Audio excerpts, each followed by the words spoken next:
Any moment at the White House, top officials from the U.S., Greenland, and Denmark will hold a meeting as the president ramps up his claim that the U.S. needs to acquire Greenland for national security purposes.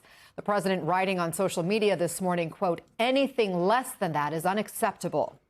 Let's take a deeper look at this Arctic island. MS Now senior data analyst David Parkinson is joining us. David, if the U.S. were to try to buy Greenland, what's it worth?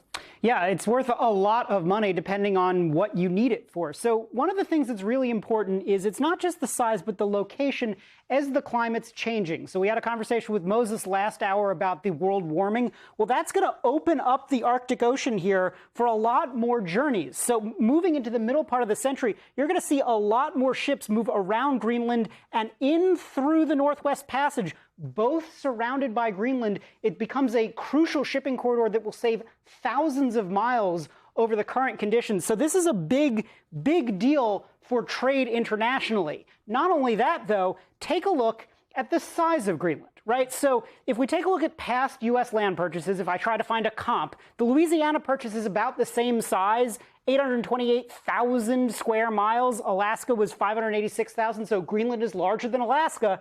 And the U.S. Virgin Islands we actually bought from Denmark previously, so we have some history here. If you take a look, though, at how much money these cost in current dollars, $543 million is cheap. We got so much land for so little money with the Louisiana Purchase and for Alaska.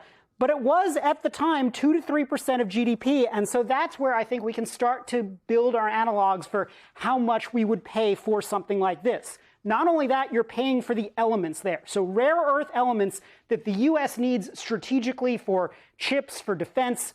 There's a lot of them in Greenland. There is potentially 36 million tons of rare earth elements. That would be almost on par with China and many times what we have right now in the U.S. So it's hugely important for defense that way as well. And if we take a look at the other things that you pick up, graphite, lithium, uranium, titanium, all of these things that the U.S. has in short supply, there is a ton in Greenland. And so that, the net present value of that alone, just those resources, is somewhere around $400 billion. So the anchor, if we're making a negotiation here, is about $400 to $500 billion. That's about 1 time the net present value of all the things that you'd get out of there. Plus you get hydropower, things for data centers. All those things are super important. And then realistically, you could go to $750 billion if you did a 1.5 times multiple. You could go to even to $1 trillion and not actually be looking at a crazy valuation there, because when you think about it, this is an irreplaceable asset. There's only one of these. And yes, it's presently in the hands of an ally. But as far as the president is concerned, being able to control it ourselves and have control over both the resources and also the shipping traffic is super important. So though we'd start at $400 billion, we could actually come up quite a bit and actually not be getting a raw deal out of it. Well, thanks for breaking that down. Fascinating, David Parkinson. We appreciate you. And here with more now is former U.S. Ambassador to Denmark, Rufus Gifford. Ambassador, good to see you again. We just laid out why the president likely wants Greenland so badly. What do you want to see come from today's White House meeting? Well, I think the first thing on it that I'd love to see is to stop the saber rattling, stop the military threats, start treating one of our best allies in the world with the respect that they've earned and they deserve. But ultimately, I am not optimistic because, as you mentioned, I'm always in favor of diplomacy. I love sitting across the table from folks and working at our differences. But in many ways, I think that the president undermined the diplomacy of the meeting with his tweet early this morning. So it's hard to see very much coming productively coming out of the meeting this afternoon from where I sit. The tweet this morning. There have been multiple comments over the last several days, too, when he's saying we'll have Greenland one way or another. You've been having conversations with lawmakers about this issue, right? What are they telling you behind closed doors? Do they feel it's too late to convince the president to back off? Are they going to assert themselves? Well, I think that they are, and you're seeing a couple of bills pop up, and I have been talking to lawmakers. Not only is there going to be a bill on the floor, I believe the House today, there's a congressional delegation heading to Copenhagen tomorrow to work on these issues, as I hope Congress claws back some of their Article 1 powers here. So yes, let's do that. Remember that any action this size and this scale has to and should go through Congress. And so I'm hoping that that a bipartisan group of lawmakers continues to do their job here, and they seem to be. All this. I'd love to say, yeah, sorry, go ahead. No, I didn't mean to interrupt you. Forgive me.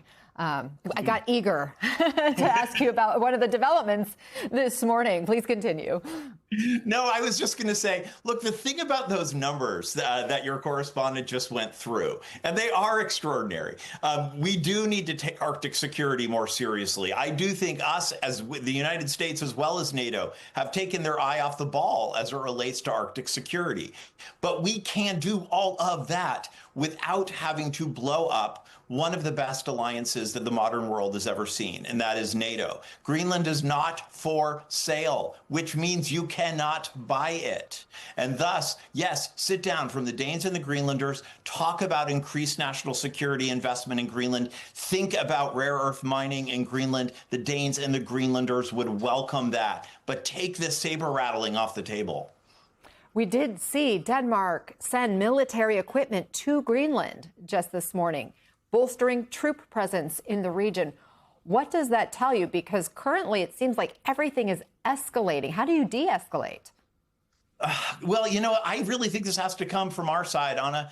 The truth of the matter is the threats have been one way here. The threats have been coming out of the mouths of the president and his administration. And I think the way, and we have great diplomats. Look, Marco Rubio used to know better as it relates to these issues. I think that starting today, if they wanted to take back control a little bit of this narrative and work together with some of our best alliances, they have the ability to do that. But it is going to be the American leadership that is going to have to do it, in my mind. But I hope members of Congress also, as I said, assert their authority here. Ambassador Rufus Gifford, conversation to be continued. Thanks so much for joining us.